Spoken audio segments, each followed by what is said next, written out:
I think what Metro Van is undertaking right now is very exciting because they're really taking their time to look at how the waste stream looks, the component parts of it, and they're really doing a good job of trying to understand, what are the kinds of environmental initiatives that they would like to fulfill. This is an important cycle for a community to go through, to check time and say, where are we? Where do we want to be? What might this look like in the future? How do we get us there? That's an important piece. I think on an interim basis, one of the things they need to do is spend some real time to develop some stout recycling programs and let those programs evolve.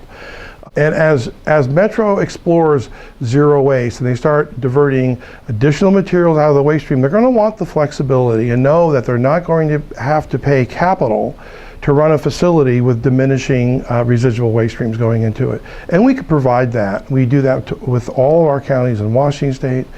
We provide that to all the regional districts we serve here in British Columbia. So it's that flexibility.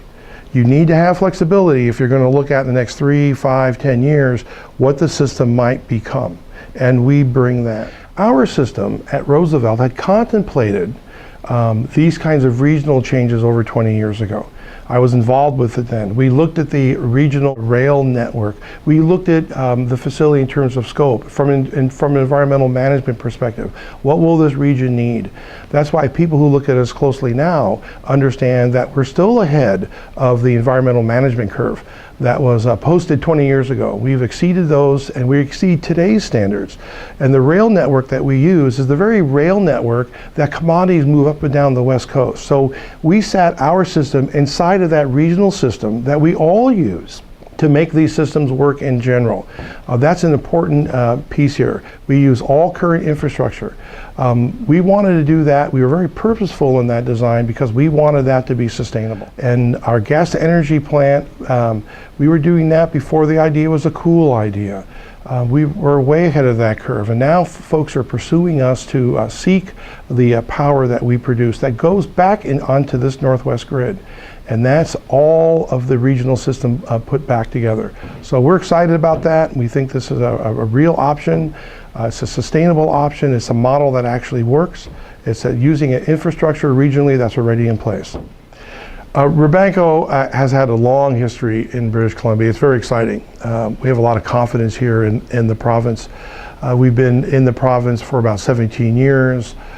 We work with a lot of the trucking companies here and other solid waste companies and regional districts. We have great relationships. Probably the most exciting part, after 17 years, our model works. And for a solid waste manager, certainly in Metro, you want that. That's really what you're purchasing, is a model that works, that's sustainable, that's measurable, that's cost effective, that you could quantify a long-term cost. That's important because those unknown costs of recapitalizing a new facility can be really difficult. And so our experience here is a model that can be drawn on. And so I'm pretty confident that the directors at Metro and the leadership, they know who we are. We've participated in their process several times now, have been fully vetted.